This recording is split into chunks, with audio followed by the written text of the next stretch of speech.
The discovery of the human system was incredible, to say the least.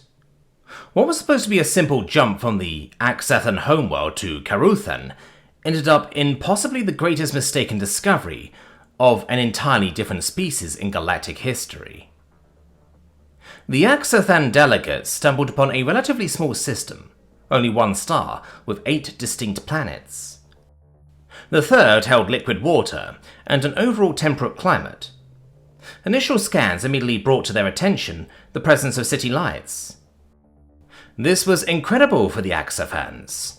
A disastrous miscalculation turned bafflingly lucky discovery. Despite their discovery of the presence of life on the third planet, they did not initiate contact, as community guidelines suggest. Instead, they noted down the location of the system and rushed into the Hall of Species, declaring they had found another life form. The galaxy is lonely. The only 10 other delegates jumped up in glee. "New friends!" they exclaimed. There was so little life in this small sector of space, they could not risk needless wars. Too little life, too much space. They immediately began preparations to initiate first contact. The aforementioned rule was put in place in the early days of the community, when the same 3 species, the Axathans, the Zutrathans, and the Oiksharks, had hoped they would discover a source of life. They had not. It did not take long for the Grand Delegacy to reach our humble home. They performed preliminary scans upon the system, discovering outposts and machines on a number of celestial bodies. They found settlements on the moon of the third planet, dotted settlements across the fourth, and a great many number of probes on the outer reaches of the system. The news of such advancements in such an isolated species sent quakes of joy in the Grand Delegacy's spacecraft, and they approached them in low orbit, hoping to receive a peaceful delegation. When no such response came, they landed their craft in a field outside of the city which they were above.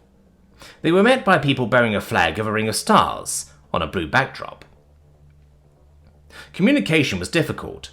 A sign of welcome in their body language was a sign of great insult in the Zutrathan culture. The misunderstanding was quickly cleared up, and all 4 species managed to find a temporary method of communication while the languages were decoded. Peculiarly, the delegacy discovered that the natives of this world, who called themselves the humans, were disunited. More humans with more flags arrived to greet the delegacy. Stars, stripes, tricolours, the diversity of the species astounded the delegacies. But the greatest hurdle was the planet itself. One of the Oiksark delegates were debilitated by what appeared to be a simple bacterium that was commonly present on the planet. This would be the test of humanity's capacity. Their methods terrified the delegates, what looked like knives dug deep past their plates, and in a large clear tube attached to the end of it, they had acquired a sample of the delegates' blood. Not a week later, the humans returned. This time they were dressed in ominous white outfits with masks that concealed them, and they gave the Oiksark a small white tablet and a glass of water.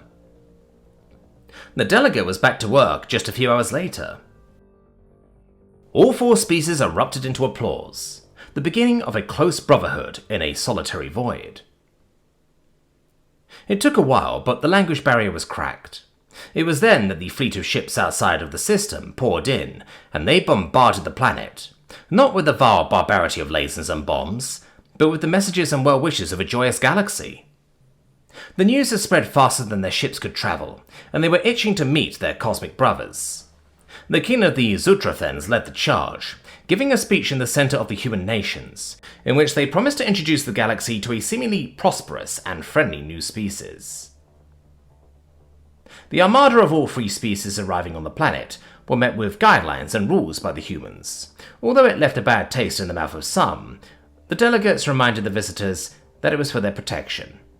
In particular, the Oiksark delegate, who had fallen deafly to what the humans referred to as the common cold, implored the galactic community to bring protection masks to prevent the transmission of deadly pathogens.